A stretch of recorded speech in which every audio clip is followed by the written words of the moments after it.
na may balitaan kayo tungkol sa kinaroroonan ni Helen, tawag niyo po agad sa akin, ha? Makakasa, tatawagan ka namin agad. Sige ho, thank you.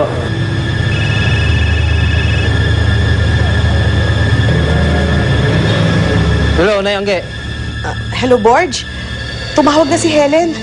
Alam ko na kung nasan na sila ni Paula. Puntahan mo sila, dali. Ha? Pakiusap lang. Sige ho, sige ho. Okay po, sige po.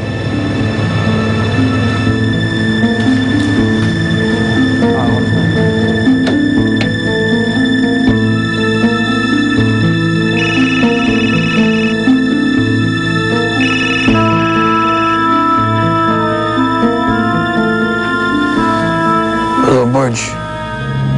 Dave! Dave, nahanap na namin si Helen. Papunta na kami doon.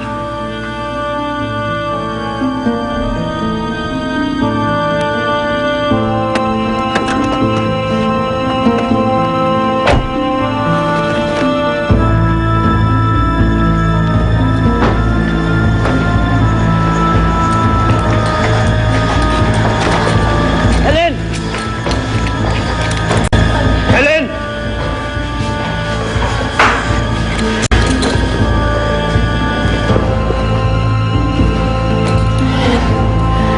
Ano nangyari? Sabihin mo sa akin. Ate, please magsabi ka ng totoo.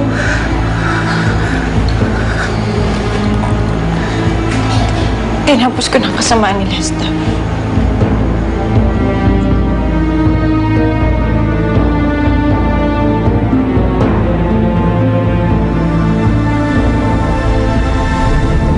Yun ho yung buong katotohanan. Kinuha niya ho yung kapatid ko. Pinagsamantalahan. Pinaglaruan. Binaboy niya si Paula.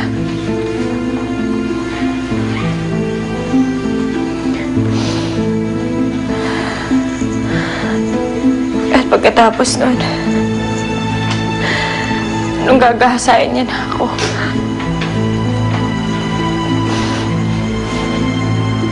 nawala ho ako sa sarili.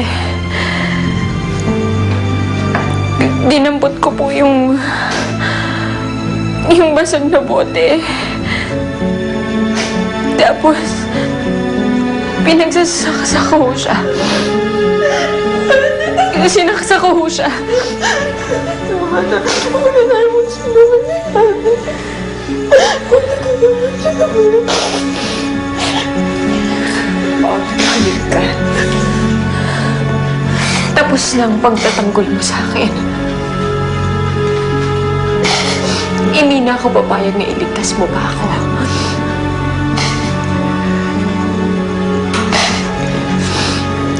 Panahon na para gawin ko ang tama. Nagsasabi ho ako ng totoo. Dave, pakilabasin sila dito. At kung pwede, ihatid mo na rin sila sa bahay. Kailangan na magpahinga ng kapatid ko eh.